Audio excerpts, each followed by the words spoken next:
Okay, so we're looking at Jesus speaking in Matthew, and it's one of those kind of things that sort of falls back on itself, and you have to slow down to read it right, because it's easy to think, well, yeah, I get that. Because Jesus is talking about what it takes to be a follower. And he's warning people. He's saying, if you would gain your life, you will lose it. But if you lose your life for my sake, you will gain it. And it's one of those great phrases of Jesus that's so simple and so straightforward, and yet we could spend our lives trying to live into it and maybe not even succeed, but certainly have tried well. Because Jesus is warning people against the things that creep into our lives that are on our own account. Don't lose your life for work. Don't lose your life for drink. Don't lose your life for sport. Don't lose it for most anything that you could dig up. Invest in me and my sake and what I offer and my righteousness. Invest in the things that I offer. Spend your life here with me. And if you're willing to go all the way, if you're willing to shove that as far as you can go, you'll not lose anything. In fact, you'll gain everything. So it's a surprising turn of phrase. So I thought, how can we talk about it? And then in the lectionary for today is this amazing story. The hubris of Pharaoh, who arose in Egypt, did not know Joseph, and made a colossal mistake. Pharaoh was everything. Ruler, king, God in the eyes of many. He was an amazing presence, a fearful presence.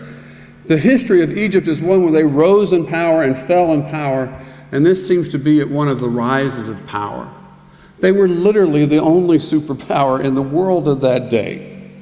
And nobody could stop them. Nobody could beat them. Nobody even came close.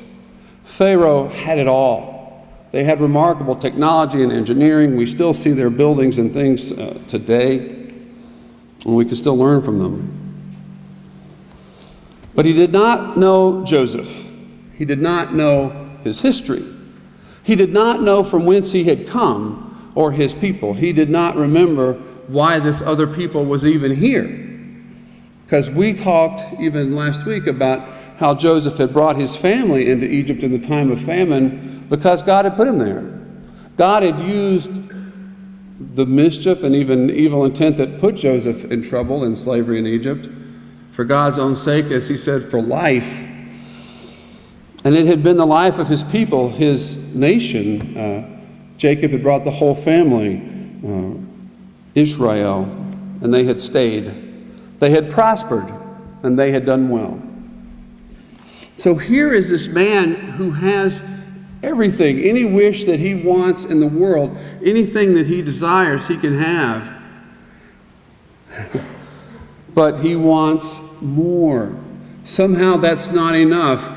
Fear has crept into his remarkably secure position, and I'm speaking of Pharaoh. Pharaoh is so secure in the land, but he wonders and worries. Somehow this great power and great strength, this remarkable society at which he is the head, isn't enough. There's no peace in his heart. It is a restless heart, a wondering heart, a worrisome heart, and he wonders what will happen. And so he looks over here and he says, well, look at this people. They're thriving. There's a problem. So let's put them to work. In fact, in verse 11 it says, therefore they set taskmasters over them to oppress them. And I think that's when they went into slavery. I think that's the moment. They built cities. It said they built supply cities. They named two. Entire cities devoted to supplies. So Pharaoh has not only gained the kingdom, Pharaoh not only controls the land, but he has two new cities for his supplies, for his stuff. We have boxes stacked up in our basement that are a mess. Pharaoh built two cities on the backs of slaves for his. But it was not enough. Even in the gaining of these cities, he was losing himself.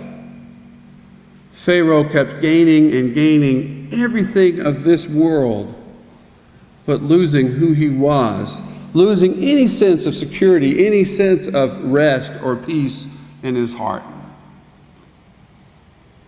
So he turns again to the same people and makes it worse. It says they piled dread upon them. The Egyptians became ruthless in imposing tasks. They were ruthless. That wasn't enough. He called in these midwives. Now they are an interesting part of the story. Shiphrah and Puah. Part of why they're interesting is they're named. And who were they to be named? Who were these ladies? They were the least of the least of the least. They were women in the society of slaves in a foreign land that attended birth, women's business. And no offense, this is a 5,000-year-old story. Pharaoh, the god of the land, has taken notice of these women and called them out, invited them in. And we know they're really important because we remember their name right here. Nobody else in the story is named yet, except Pharaoh. So we've got this amazing contrast, the most powerful man in the world, talking to the least of the least of the least in this story. And what he says is quite dreadful, really.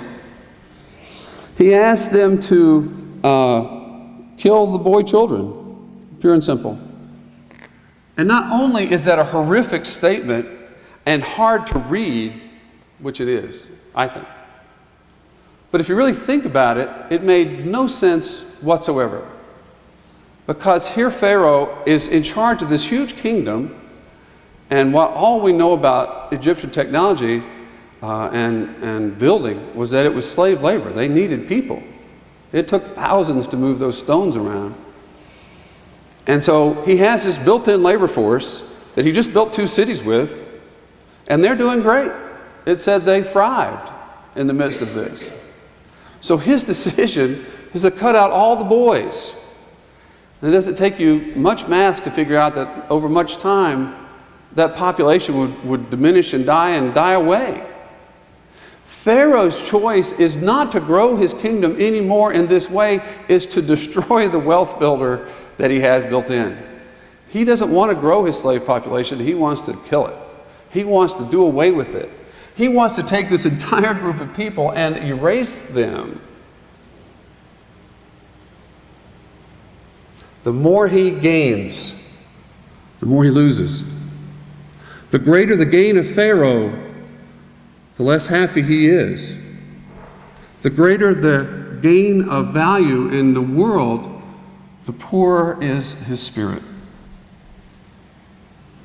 He doesn't understand the simple truth that we've been offered. He doesn't understand the simple possibility of finding peace.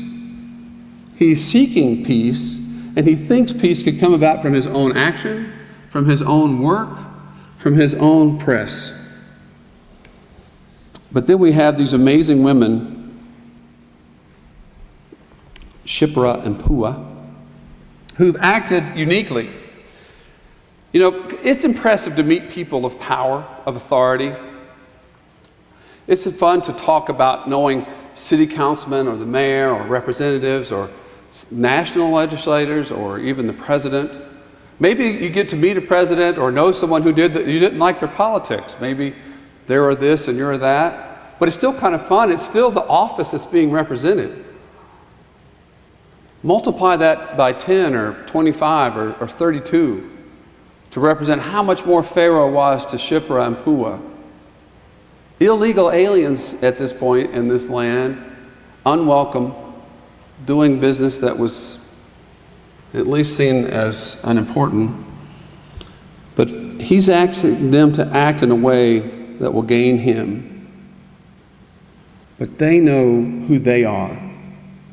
They receive him, they speak to him, and apparently speak to him in a way that satisfies them because they get in no particular trouble.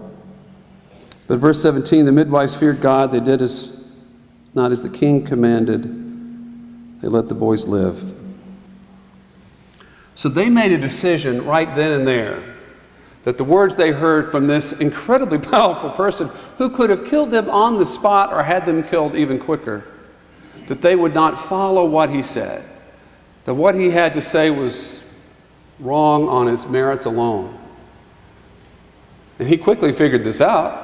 He recognized that the boys kept coming, so he called them back, and they had that amazing stroke of brilliance, that funny turn of phrase, oh, the Hebrew women are not like the Egyptian women. We can't get there fast enough. Just think about that for a minute. It's a little bit of the backhand to the Egyptians, don't you think? These Hebrew women are doing such a great job, but we can't get there fast enough. So those boys are already here. Pharaoh, not satisfied even yet, decides to push even harder and tell everybody, the end of chapter 1, Pharaoh commanded all his people, every boy of the Hebrews, to be killed. So it's just getting tighter and tighter. And like I said, the more he has gained, the less comfort he has felt. And what follows, we know. A child came that was a boy. The boy grew. He was put in the basket. That word is ark. He was put in an ark, floated on the river. But notice how when he was found by Pharaoh's daughter, this must be one of the Hebrews' children. She knew right away what was going on. And up pops this little girl who says, I might could find a wet nurse. And a wet nurse would have been a woman who was lactating, who could feed the child. Probably, you get a sense that everyone in the scene knows that is Moses' mother. Maybe not, but you get a sense of that. Whatever the case, she not only meets the woman, hands the child, Moses, to her, but she pays him, pays her. He says, if you'll raise this child, I will pay you. So how remarkably subversive has God's will worked its way into this story. Because our God is the God of life. Our God chooses life for us and for the rest of us, for this world. And here these simple ladies, Shiphrah and Puah, have chosen the life of the Lord, the life of the people, the life of these children over the word of Pharaoh. And people are joining in. In fact, Pharaoh's daughter, that's close to home. I will tell you, as a pastor and a teacher, it's tough when you say to a class, we're not going to do that, make that noise, behave in that way, and hear that noise or that behavior a moment later and realize not only was it being done, but it was your child. It's tough.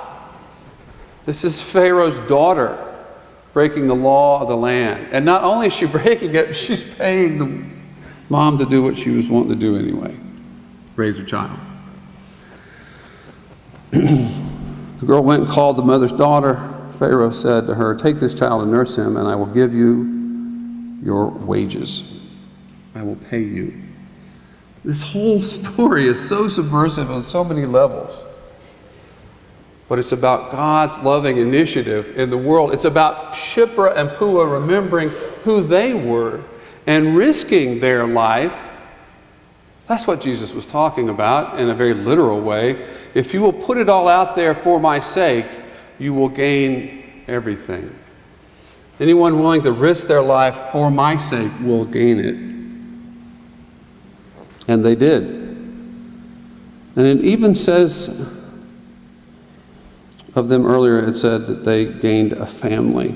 God dealt well with the midwives, the people multiplied, and because the midwives feared God, he gave them families. Verse 21.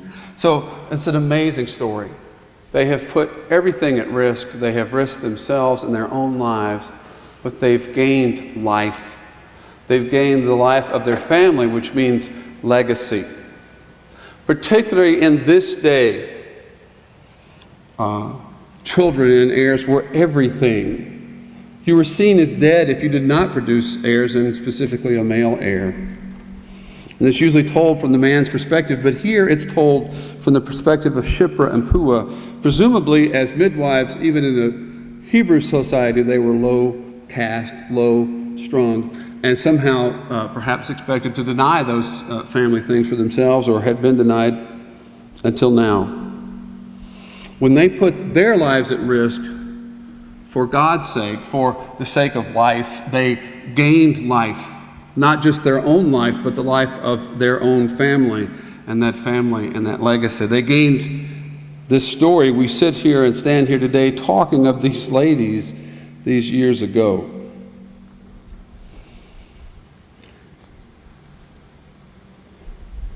Whoever loses himself for my sake gains himself. Now, we've all known people, or at least I've known people, who lost themselves. They get lost in something.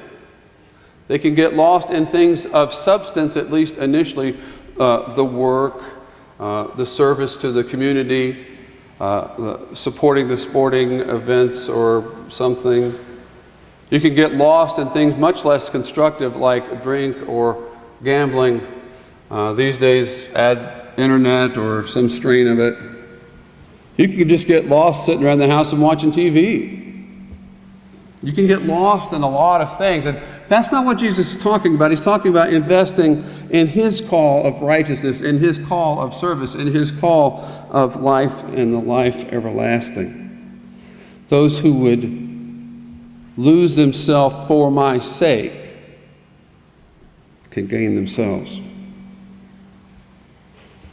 Jesus was talking to his disciples. Jesus was instructing them, was teaching them, was shaping how they understood who he was.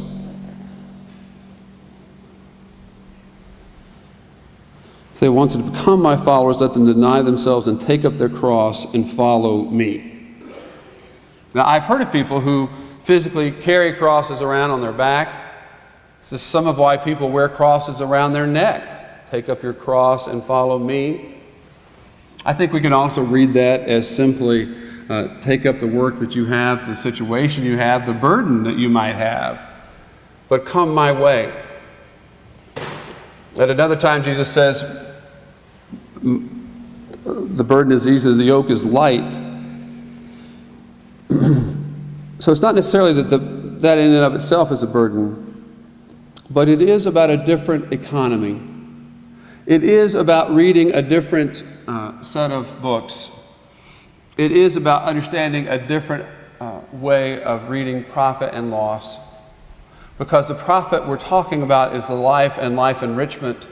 The loss that we're talking about are the things that we frankly don't need. Jesus is trying to help us, pointing us in a way that helps, that gives us peace of mind, peace of spirit. We don't have to look quite as far back as Pharaoh to find people of huge means and authority, of huge standing, that did not find peace. Some have, some do, and praise be. It's not necessarily about the owning or lack of owning of worldly wealth. It's about how that is applied. Which spreadsheet do you open? Do you open the one of the economy of the world, or do you open the one of the economy of God? Because under the economy of God, all good things are going to grow in his light. And under the economy of the world, we will not find the peace we seek. Which spreadsheet do we use? Which theory of economics do we follow? What wisdom do we listen to? Do we listen to the wisdom of the world or the wisdom of God? For Pharaoh, it was an inverse relationship. He started out at the pinnacle of society, if you will, and grew even as his unrest and dis-ease grew. We'll read some more, I'm sure, as Exodus moves on, but we all know the story. And the kingdom collapsed around him because he simply could not let it go. He could find no peace of heart. He could find no comfort in all those things that he had. And it was those who loved God and whom God loved, who God called out, that finally brought down at least this phase of the empire. How do we set our day? What do we use to set our agenda? What is it that we filter through? The possibilities of the day, the offerings that come our way from our own imagination, from the words of friends and neighbors, and the possibilities of the internet, or just the mischief of walking door to door. What is it we do to filter the possibilities? How do we seek what we will do? Jesus calls us to offer up everything in His name. The worldly wealth that we have, the time that we have, the gifts of ourselves, modest and grand, whatever they be. We're called to lay them before the Lord, to use them in the name of the Lord.